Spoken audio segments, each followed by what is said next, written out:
And then if there is a...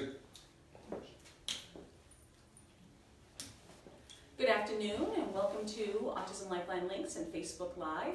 And we're so happy to be here again, hosted by our friends at Any Baby Can. We have with us, we are streaming on Facebook Live for Any Baby Can as well as Autism Lifeline Links. Super excited to have Sheriff Javier Salazar here with us today and to talk a little bit about safety and some of the great things that the Sheriff's Department's doing. We also have the lovely and talented Rachel Vargas-Trevino, who is the Autism Client Specialist here at Any Baby Can. She's a mom and she's an advocate, and so she's very passionate about making sure that our community and our families are well understood as far as how we can keep our guys on the spectrum safe. So I just want to start out a little bit and talk, give Sheriff Salazar an opportunity to tell us what are some of the things that the Sheriff's Department in particular are doing in the autism space, or making sure that your deputies are well versed in how to come upon somebody with a, or just be aware of anybody that's on the spectrum and what some good techniques might be. Well, great things. You know, first off, we're always a big partner with the Walk for Autism. We really enjoy being partners with Any Baby Can, not just on that, but on a bunch of other stuff. But additionally, here most recently, we came up with our Safety Stickers program, Yes. which this was conceived of by my community liaison deputies, one of which is the community liaison to the autism community, Deputy Rodney Ronquette. He's actually got a son who's on the spectrum. Okay. And so Rodney and a couple of the other liaisons came up and said, hey, why don't we have this program going where these stickers are intended to be put on the back of a vehicle or on the front door of a house even, wherever a first responder may see it, to clarify for those first responders that, hey, somebody in this house or in this vehicle may have some special needs, that things may not be what they seem. Yeah. And so what prompted that is, I'm a career law enforcement officer. I have seen firsthand those stories where you approach a vehicle or a house and you think, wow, this person's intoxicated, they're not complying with my commands, they're acting weird, they may be even acting violent, and come to find out they're not really intoxicated. There's something else going on. It may be autism, it may be a diabetic episode. This kind of lets everybody know that, hey, there's something here that may not be what it seems. Yeah. And so this is something that we were proud to partner with you guys with. The Kronkowski Foundation funded these. They funded several thousand of them. And so these are available all over town. They're free. We just want to get them into the right hands of the folks that need them. Redmond Combs dealerships are acting as distribution points for all these. Also, all of the, I believe it's 6 Redmond Combs dealerships throughout town. There's also some here. We're leaving some here at Any Baby Can. But additionally, the sheriff substations have them. So there's no shortage of places where you can go, 10-15 minute drive, and you're going to be at a place that has these stickers. And so just so everybody knows, these read emergency responders. An occupant may have autism or special needs, may not respond to verbal commands. And so this is an amazing bump sticker, and we'll just hold that up for a second. And as you know, the Autism Lifeline Links project is solely funded and is a product of the Kronkowski Charitable Foundation. So knowing that foundation is very invested in the autism space. But these, we're in an autism lens right now, but these are also available that somebody, an occupant may have diabetes, an occupant may have hearing impairment or deaf and hearing impairment. And what's the fourth one? The fourth one is Dementia. Dementia was the other one, yes. So, thank you. I didn't mean to stump you. No, but, so these are available for not just for that population, not for just our autism population, which we're here advocating for, but other entities. And so that's great, the McCombs partnership too.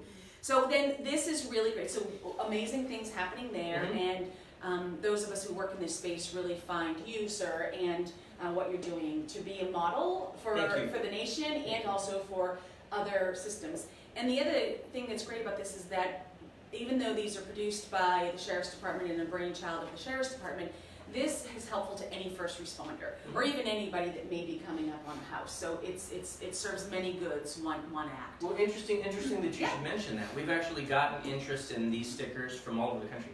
Other agencies have sought to emulate it, so we send them the whole vector file with the artwork and say, take off the Bexar County Sheriff sticker or badge and put yours on. It's finding its way to other agencies. Excellent. And it was born right here in Bexar County, and we're happy to say that. We do lots of great things in this town. So then what I want to do is let Rachel take a moment and tell us why children or people with autism are at greater risk for injury or dangerous situations. So Rachel, can you tell us a little bit about that? Yes, and we are right. It's not if anymore. They're going to have an interaction with the first responder. It's when. Yeah. So it's really has to do with the diagnosis itself, which is a lack of impulse control, and that's just every day. But as you said, a stop perhaps where they've just seen lights and maybe heard a siren, they're going to be more heightened, under more stress. And a lot of them really don't understand. They may know you hear a siren, you see a flashing light, you pull over as soon as you can in the safe space. But they may not understand the gravity of the situation. And there may not be time because your job also is to keep everybody else safe, right?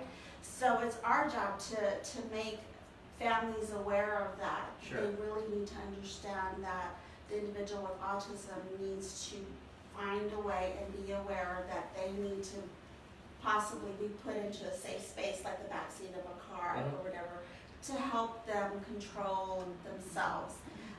Also, their sensory issues are going to make them even more stressed out, more aware. They're getting a lot of feedback. I'm sorry, I see a light go on behind me, I pull over, even if it's not for me.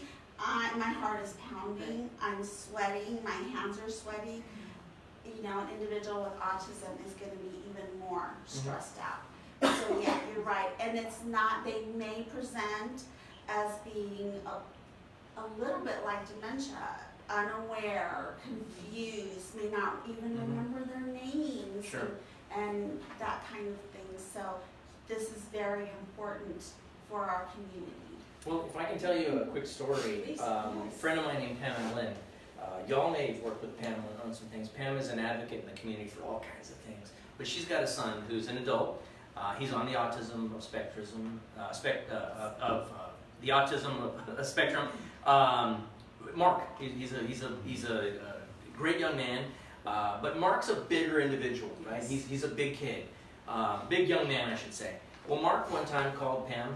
He was at home alone, and Pam wanted, and Mark was in kind of freaked out a little bit, and told her mom the alarm went off on the house. The siren went off, and the cops are here and they're searching. It was Bexar County deputies that were actually at the house searching.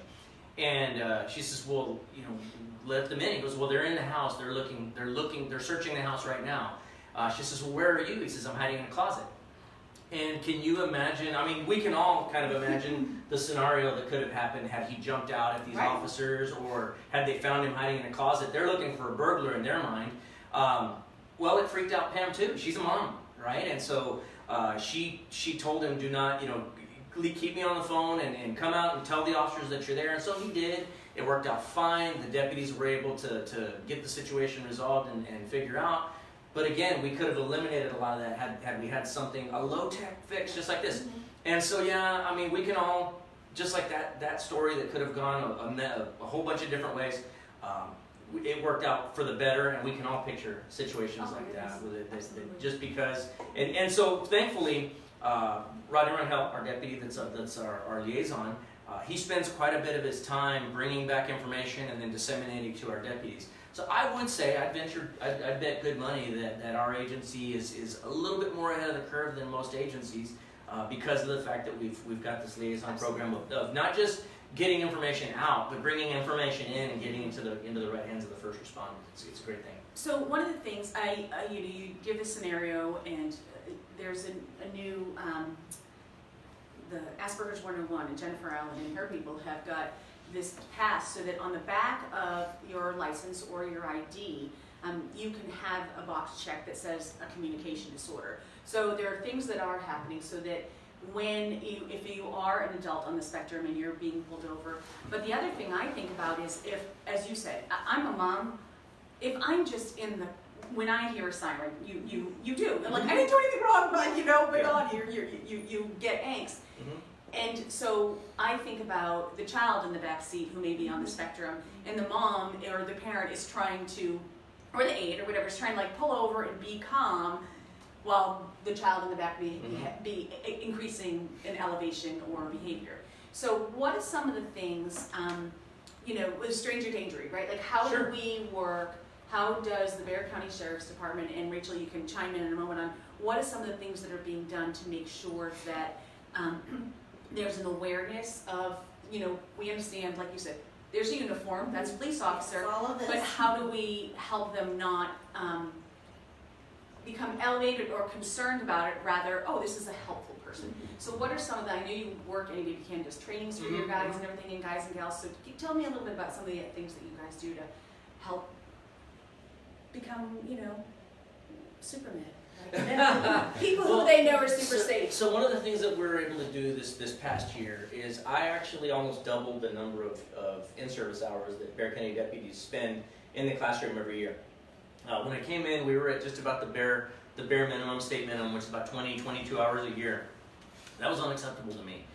We doubled it to a 40-hour in-service block, and so every year our Bexar County deputies spend 40 hours in a classroom setting learning all kinds of new things. And one of the things that we do, this past year we did a mental health block. It was an 8-hour block of instruction, so a whole day, and we covered autism issues in there.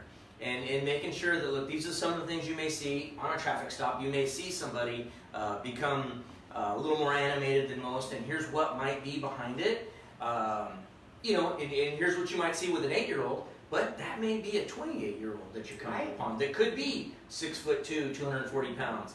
And so you have to approach that situation a lot differently than you would just a normal traffic stop. And so we spend quite a bit of time practicing those things, looking at scenarios, showing them training tapes.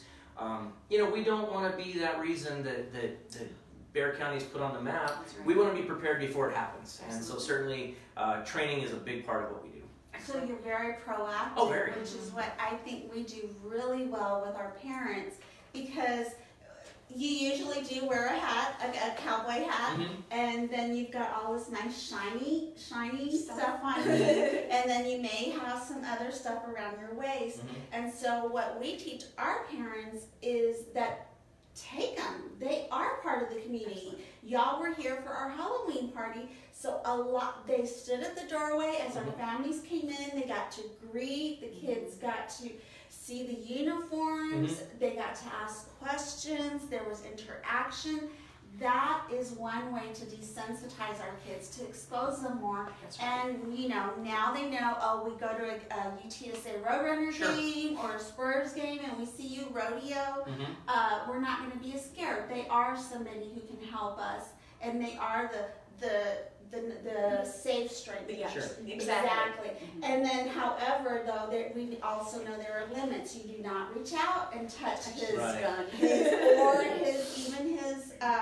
badge, because that is personal space. Sure. Until that officer gives you permission. And as y'all are being proactive, we're sharing that information with because it's really the police and the sheriff who have informed us of what y'all have to do, what y'all are looking for. And so it is up to us, and we encourage parents, go by the stations, drop by if you see them in the communities, ask if they can talk, maybe they can take their hat off and let the child touch that kind of thing, so that it does, because the more we expose our kids to all this nice uniform, the less apt they will be later on to try to reach. Sure. Because, I'm sorry, even my husband likes nice shiny things. So we don't want them to go to invade your personal I like nice shiny things too. Yes, I know we are. But it demystifies. That's right. It's a thing. We all like it. And so it demystifies it a little bit. So we're in the thread of talking about training. Tell us a little bit about, the Annie Hand's always been a thought leader in everything that they're doing and that our community is doing in the autism space. And so we're so grateful for that over all these years. But you guys have created and continue to CQI this training that you do for families. Can you tell us a little bit about it, and then how families can gain access to participating in this training? Yes, definitely. Well, first, you can call us anytime. and we can register you for a class. We do offer these quarterly, and really, you can come here to our office at 217 Howard Street after you do talk to one of us, or you can even take the training online.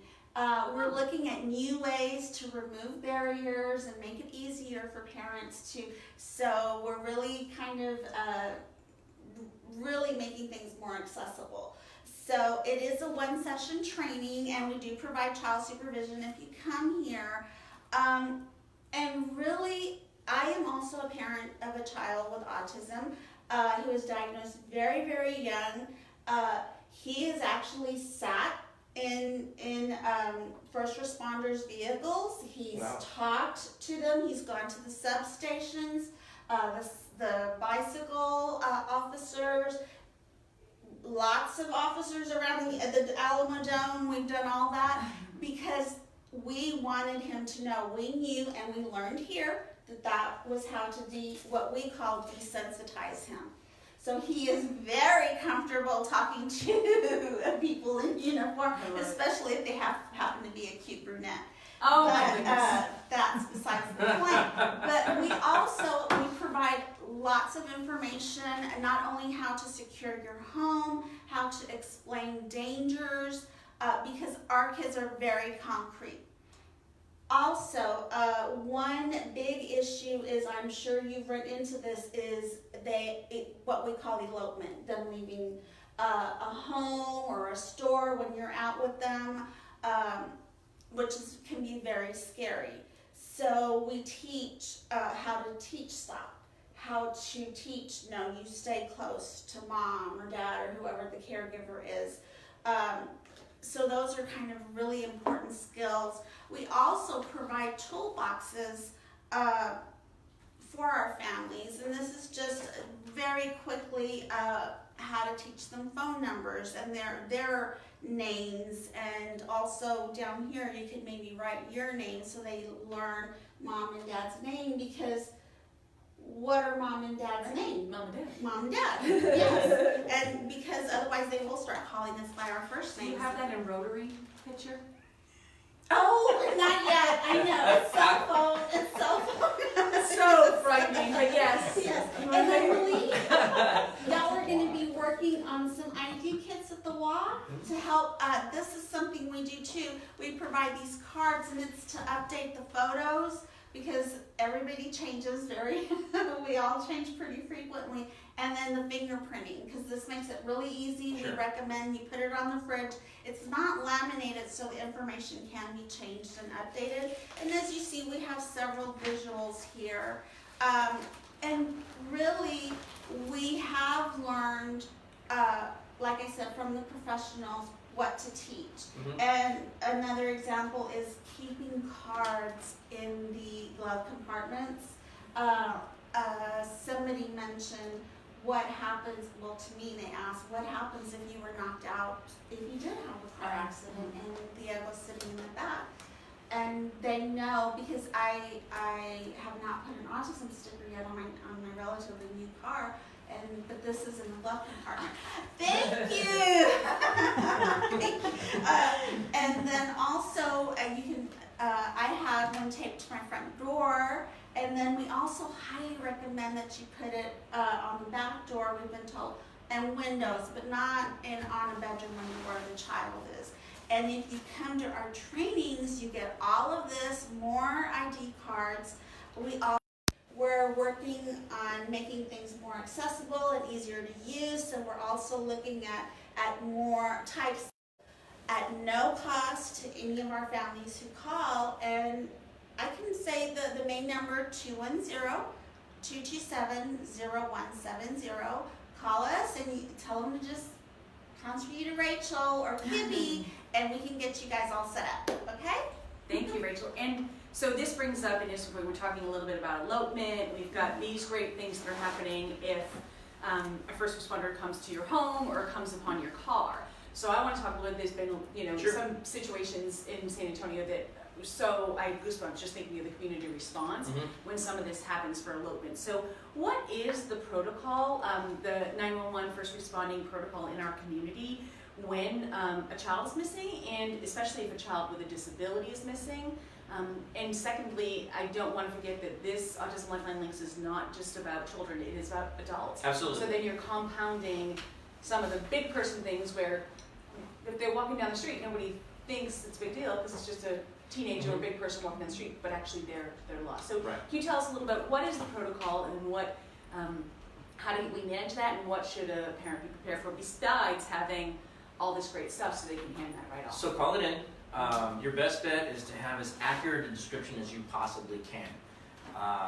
You know, we want to be able to describe what the individual's wearing as much as possible. Any physical characteristics, a scar over the right eye, whatever those physical characters. If you've got current pictures that you can give to the deputies or the officers, definitely show them that. But again, clothing description or any favorite spots. Like, hey, she went missing 30 minutes ago, and every Wednesday we go to this park over here. Well, that's the kind of information we need to know, so we can start checking parks like that, and then any spots in between.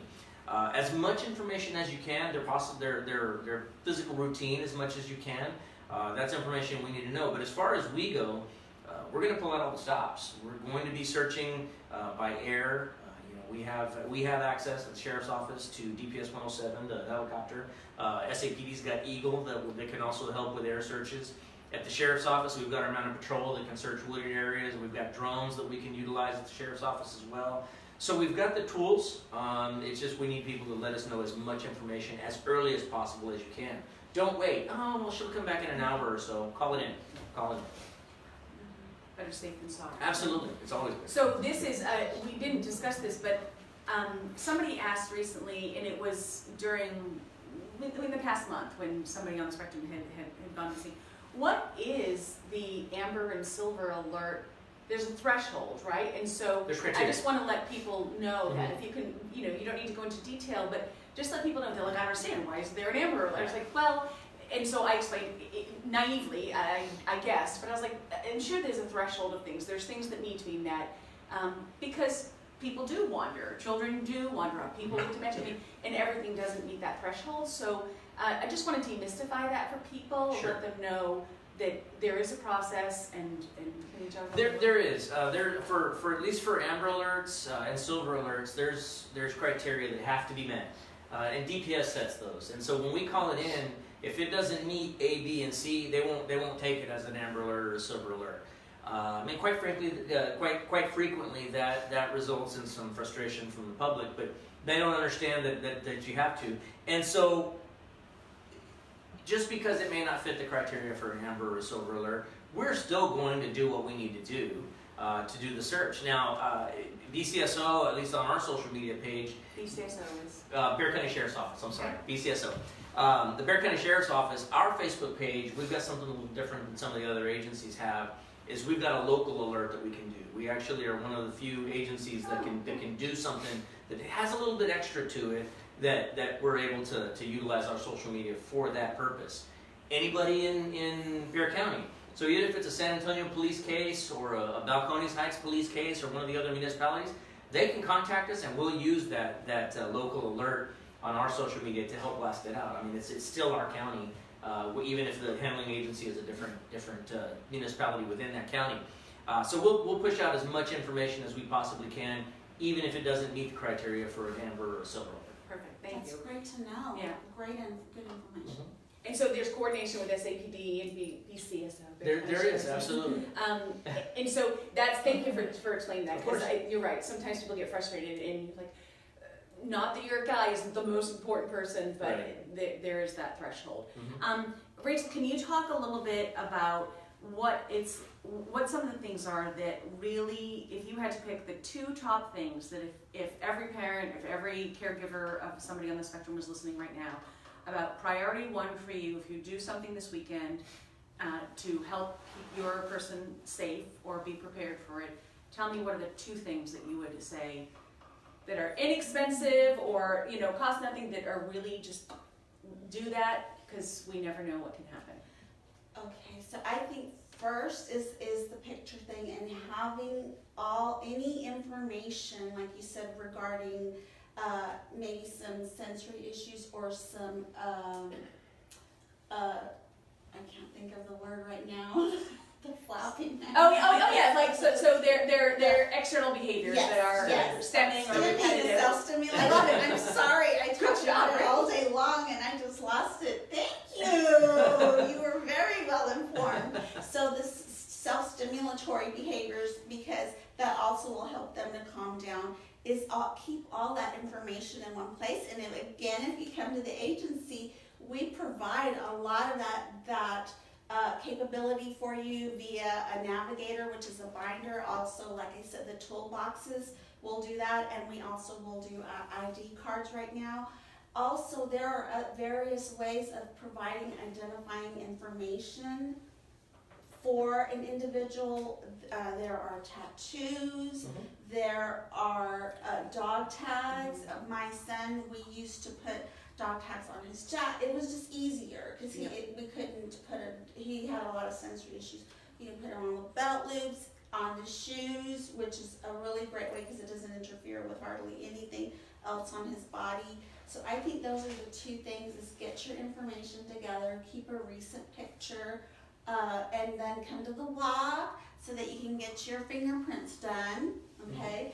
And yes, and then have ID. I would also, one more, is water. I forgot to mention water earlier. Water and it safety. wasn't that I forgot. It's really just something that as parents and being proactive, because I have heard what it takes less than 2 inches of water for somebody to drown in. So, and I know when elopement, Happens. for some reason, Water's attractive. individuals, Yep. yes, especially here in Texas, I guess it's just hot and you see water and you, Want to go to it. So And that's a really great point as we're coming up on the warmer and summer months and Fiesta and all those things.